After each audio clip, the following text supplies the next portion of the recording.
曼谷又有新嘅超5星酒店啦，就係呢間 Park Hyatt Bangkok 啦。究竟有幾超5星呢？入去睇睇啦。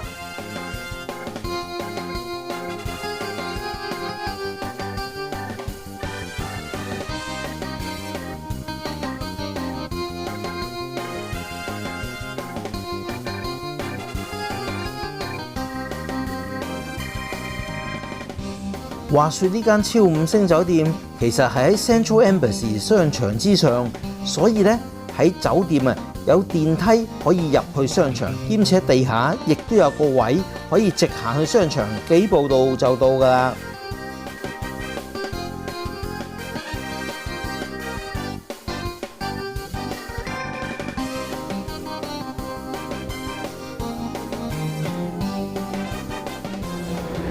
曼谷嘅 Park Hyatt 酒店除咗一間靚嘅新酒店之外咧，與此同時亦都可以話係一個藝術品嘅集中地，周遭都有好多嚟自世界各地名師嘅作品咧，甚至乎佢裝修陳設咧，嗰個藝術味道都好強嘅。嗱，好似呢度呢個位咧，有一個地方，其實呢個地方好多酒店都有，咪叫做 business centre 咯。咁但係咧，佢唔叫 business centre，佢咧就係一個咁嘅地方，俾你喺裏邊可以睇書啦、做嘢啦、上網啦，甚至乎開會啊，各樣都得。個環境咧就係較為寬敞同埋靚仔，仲有一種味道，咩味咧？書卷氣啊，就係。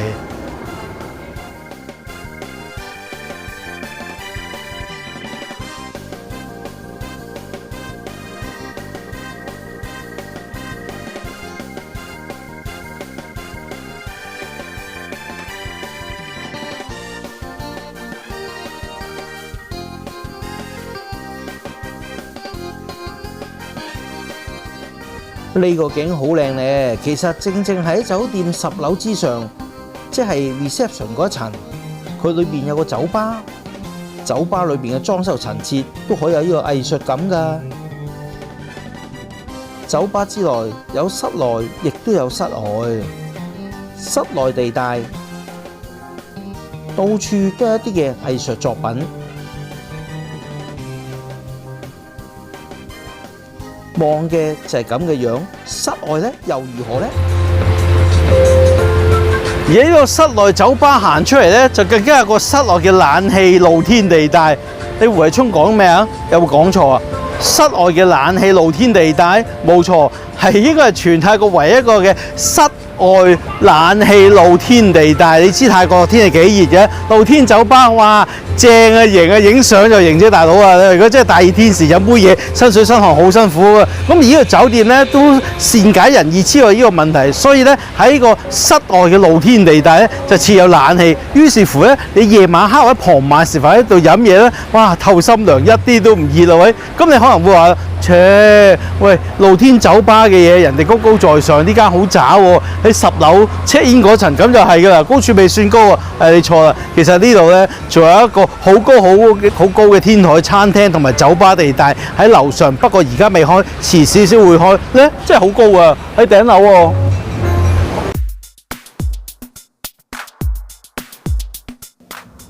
同某些酒店唔同，樓下嗰部電梯唔可以直上房間，必須要上到嚟上面 reception 呢一層，經過佢哋嘅 reception， 再轉電梯先至上到去，以保啲陌生人唔可以隨便上你房啊嘛，咁都幾安全噃。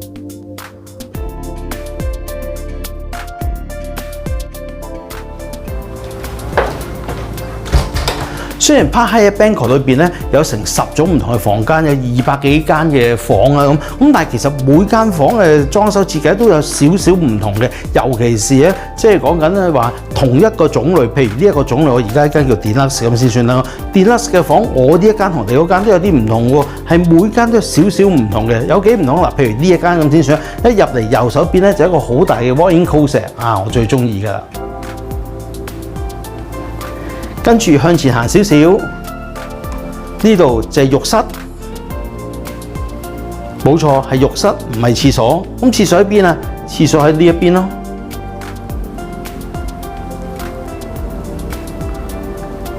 然之後向前行咧，就係大床啦，跟住咧有張台俾你食嘢啊、飲嘢啊咁啦。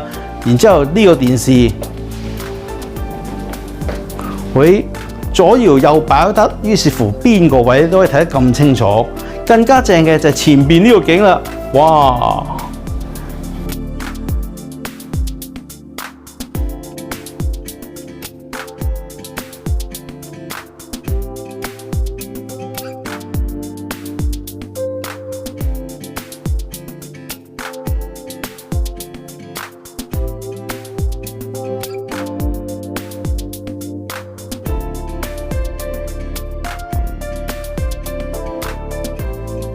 跟住又參觀下佢哋嘅套房咧，套房嘅面積當然係比 Deluxe 房間嘅面積大啦。主人房嘅旁邊就係廁所浴室，嗱今次係黐埋一齊㗎啦，就唔係分開㗎啦。浴室之內咧，個沖涼缸旁邊咧，竟然都有電視可以俾你睇嘅，咁沖涼就唔使咁悶啦。睇睇個廳先，都算係十分之寬敞。兼且我呢個紐約式嘅情懷啊，旁邊就係呢個 walk-in closet， 跟住仲有個公廁。所謂公廁嘅意思就係話，一旦有朋友嚟探你嘅話，就唔需要用你自己主人房裏面廁所，而可以用呢個廁所。又睇下另一種房，呢種房咧就係 Deluxe Corner 房啦。一入到嚟咧，哇！過咗個 walk-in closet 先至去廁所浴室，行翻出嚟咧就係房間啦。一入嚟咧有張大嘅寫字台，可以俾你喺度寫嘢做功課。跟住大床嘅旁邊咧，大家見到啦，因為 corner 位，所以咧哇空間感特別大，特別寬敞啊！隔離仲有埋 sofa 添。我自己嚟講咧，就中意呢挺房多過套房啦。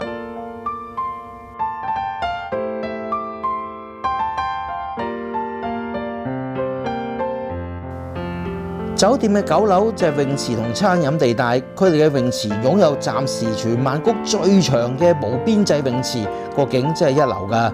兼且游水嘅時候啲水唔會太凍，唔係話暖水，而係因為咧泳池個底啊所用嘅石咧，原係火山石嚟嘅，所以咧就有呢個吸收熱能嘅功效。於是就算點凍咧，點落完雨咧，啲水都唔會太凍。咁嘅環境適合喺度游水啦啩？之但係如果游得咁核突，就唔好游啦，唔好破壞個氣氛啊！唔該。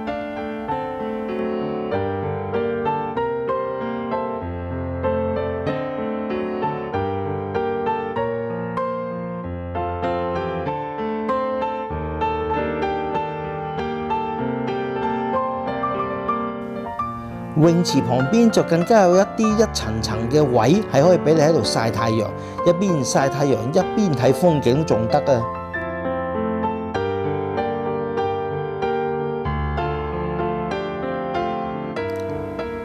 同一層樓裏面就係餐廳啦。呢間餐廳除咗供應平時嘅午餐同晚餐之外咧，亦都有供應早餐嘅。先睇睇佢嘅午餐精選先。呢度食嘅係新派嘅泰菜，都幾靚仔㗎。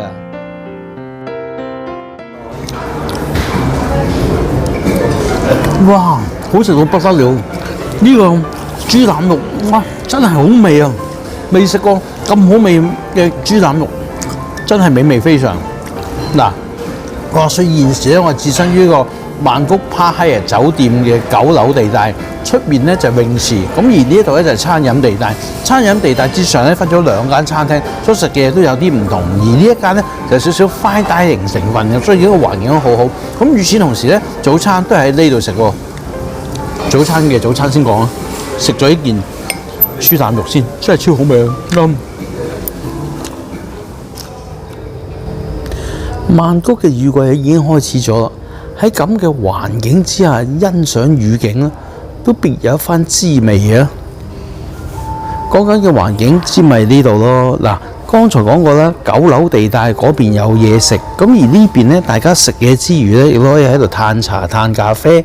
咁同一般嘅酒店一樣啦。咁呢度都有 afternoon tea 供應，不過啱啱開張，講緊啱啱開張5月12號啱啱開張就未有呢個 afternoon tea，遲少少咧就會有噶啦。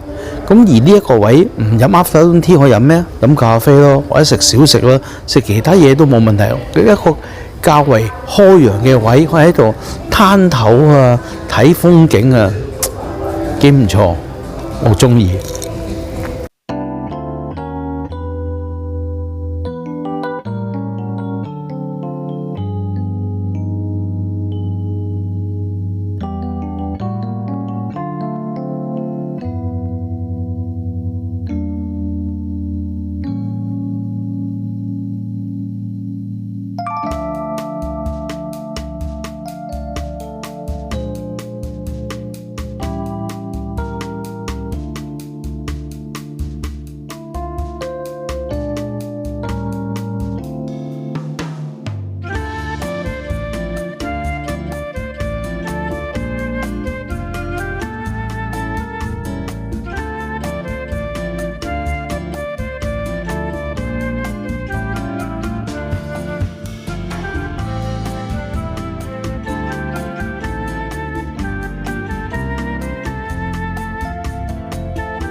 一覺醒來咧，咁沖完涼洗完頭落嚟食早餐喎。咁食早餐嘅地方正係呢度9樓地帶，即係前邊泳池嗰度啦。咁呢度嘅早餐就並非自助早餐，應該咁講，有部分嘅食物係自助。咁但係主打譬如煎蛋啊、粉麵啊同埋粥咁咧，就係要擺 order 啦。睇下先，都 OK 啊，都。不過老實講，對於自己嚟講食早餐嚟講咧，我就並不需要一個好豐富嘅自助早餐，因為食得幾多啊，早起身係咪先？咁同埋咧好憎嘅話行嚟行去同人哋排隊攞食啊咁嗰種嘅情況。咁你話喺呢度坐喺度攤攤條條，沖完涼洗完頭啊，然之後坐喺度等食嘅人 serve 埋你都幾好㗎。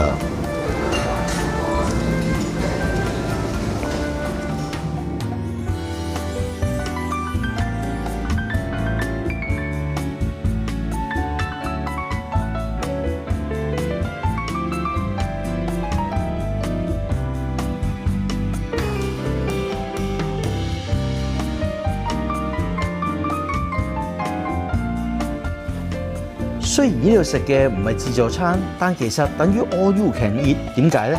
因為菜單上嘅所有食物，包括眼前見到嘅豬肉丸粥也好，或者係湯河粉也好，甚至乎你見唔到嘅，譬如話係煎蛋也好，點都好啦，全部可以食完又食，叫完又叫，咁呢餐仲唔飽？